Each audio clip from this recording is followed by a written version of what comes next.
दोस्तों, मानव शरीर का अंतस्रावी तंत्र और ग्रंथियां। दोस्तों, इस वीडियो में आज हम जो जानने वाले हैं वो है एंडोक्राइन सिस्टम। यानी 3D एनिमेशन के माध्यम से हम डिटेल से जानेंगे एंडोक्राइन सिस्टम के हर पार्ट के बारे में। दोस्तों, अंतस्रावी तंत्र इसे भी कहते हैं। दोस्तों, अंतस्रावी तंत्र क्या है यानी एंडोक्राइन सिस्टम क्या है? एंडोक्राइन सिस्टम अपने शरीर में ग्रंथियों का एक नेटवर्क है जो कोशिकाओं को एक दूसरे से बात करने में मदद करने वाले हार्मोन बनाते हैं।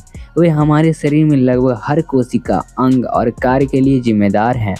अगर आपका एंडोक्राइन सिस्टम तंत्र स्वस्थ नहीं है तो आपको यौवन के दौरान विकास, गर्भधारणा या तनाव प्रबंधन में समस्या हो सकती है।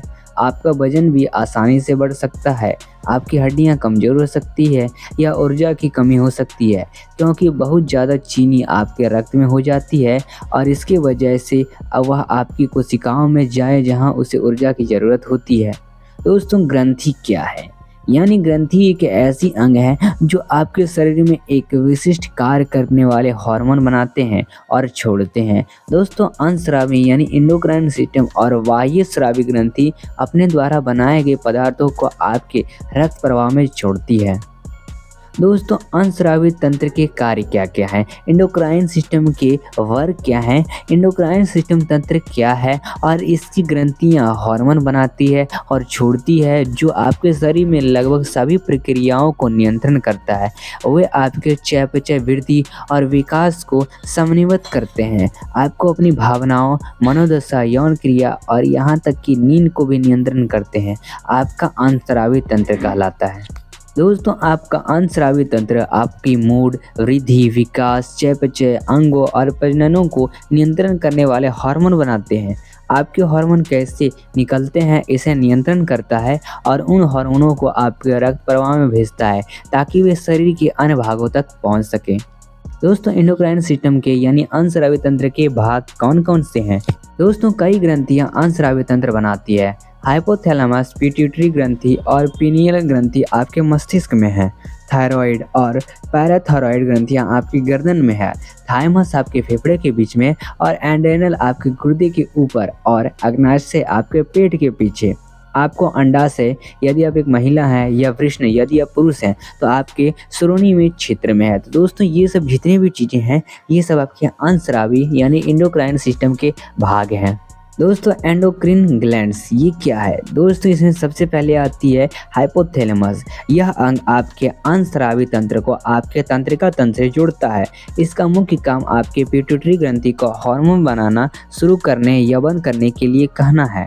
दोस्तों, अब ये पिट्यूटरी ग्रंथि क्या है? यह आपके अंतस्रावी तंत्र की मास्टर ग्रंथि है। यह आपके मस्तिष्क के प्राप्त जानकारी का उपयोग करके आपके शरीर में अन्य ग्रंथियों को बताती है कि क्या करना है।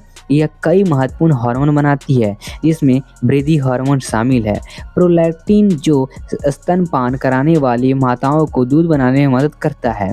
एंटी डाययूरेटिक हार्मोन ADH या ब्रोसेपिन इसे कहते हैं जो रक्तचाप को नियंत्रण करता है और गुर्दे पर अपने प्रभाव के माध्यम से शरीर के पानी के संतुलन को नियंत्रण करने में मदद करता है। एंड्रोनोकोर्टियोपिक हार्मोन यानी ACTH जो एड्रेनल ग्रंथि को कुछ हार्मोन बनाने के लिए उत्तेजित करता है और थायराइड उत्तेजी हार्मोन यानी TSH जो थायराइड हार्मोन के उत्पादन और स्राव को उत्तेजित करता है। ऑक्सीटोसिन जो स्तनपान के दौरान दूध निकालने में मदद करता है और ल्यूटिनाइजिंग हार्मोन जो महिलाओं में एंगस्ट्रोजन और पुरुषों में टेस्टोस्टेरोन का प्रबंधन करता है। दोस्तों, वही हम बात करें पीनियल ग्रंथि। यह मेलाटोनिन नामक रसायन बनाती है जो आपके शरीर को सोने के लिए तैयार होने में मदद करता है। दोस्तों, वही हम बात करें थायराइड ग्रंथि।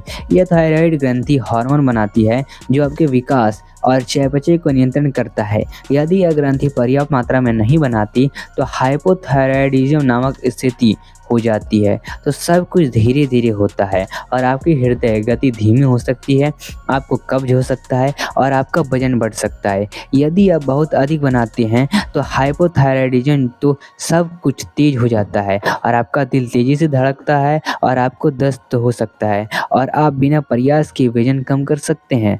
थायराइड ग्रंथि कैल्सिटोनिन हार्मोन बनाती है जो कैल्शियम को हड्डियों में शामिल करने में मदद करके हड्डियों की मजबूती को योगदान दे सकते हैं।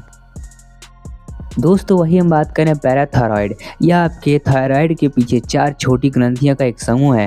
वे हड्डियों के स्वास्थ्य में भूमिका निभाते हैं और ग्रंथियां आपके कैल्शियम और फास्फोरस के स्तर को नियंत्रण करते हैं। दोस्तों अब हम बात करते हैं थाइमस। यह ग्रंथि टी लिम्फोसाइट नामक श्वेत रक्त कोशिका बनाती है जो संक्रमण से लड़ती है और बच्चे की प्रतिरक्षा प्रणाली के विकास के लिए महत्वपूर्ण होती है। यौवन के बाद थाइमस सिकुड़ना शुरू हो जाता है। दोस्तों वही हम बात करें अधिविक्र, लड़ो या भागो। हार्मोन एड्रेनालिन जिससे एपिनेफ्रिन भी कहा जाता है। दोस्तों इसे बनाने के लिए सबसे अच्छी तरह से जाने जाने वाली ये 2 ग्रंथियां होती है और ये ग्रंथियों को कॉर्टिकोस्टेरॉइड्स नामक हार्मोन भी बनाती है। ये आपके चयापचय, हृदय गति, ऑक्सीजन सेवन, रक्त प्रवाह और यौन क्रिया आदि को प्रभावित करते हैं। दोस्तों अंतस्रावी के अंग जैसे अग्नाशय हो गए। अग्नाशय यह अंग आपके पाचन और अंतस्रावी तंत्र को हिस्सा है। यह पाचन एंजाइम बनाता है जो भोजन को तोड़ता है। यह इंसुलिन और ग्लूकागन नामक हार्मोन भी बनाता है। इन्हें सुनिश्चित करते हैं कि आपके रक्त प्रवाह और आपकी कोशिकाओं में चीनी की सही मात्रा हो। दोस्तों अंडाशय, महिला में ये अंग एंगस्टोन और प्रोजेस्टेरोन बनाते हैं। ये हार्मोन यौवन के संतानों को विकसित करने और मासिक धर्म चक्र को विनियमित करने और गर्भावस्था को सहारा देने में मदद करते हैं। वही दोस्तों वृषण, पुरुषों में वृषण टेस्टोस्टेरोन बनाते हैं। ये यौवन के समय चेहरे और शरीर पर बाल उगाने में उनकी मदद करते हैं। ये लिंग को बड़ा होने के लिए भी कहते हैं और शुक्राणु बनाने में भूमिका भी निभाते हैं। तो आखिर ये थे आपके पूरी एंडोक्राइन सिस्टम जिसके बारे में हमने जाना, सभी ग्रंथियों के बारे में, सारी अंतस्रावी ग्रंथियों के बारे में। दोस्तों आगे आपको किस वीडियो पर 3D एनिमेशन चाहिए ये हमें कमेंट जरूर बताएं। 3D एनिमेशन के माध्यम से हर चीज़ सीखना हो आसान। चैनल को सब्सक्राइब करें और भी इंटरेस्टिंग वीडियो देखने के लिए। बाय।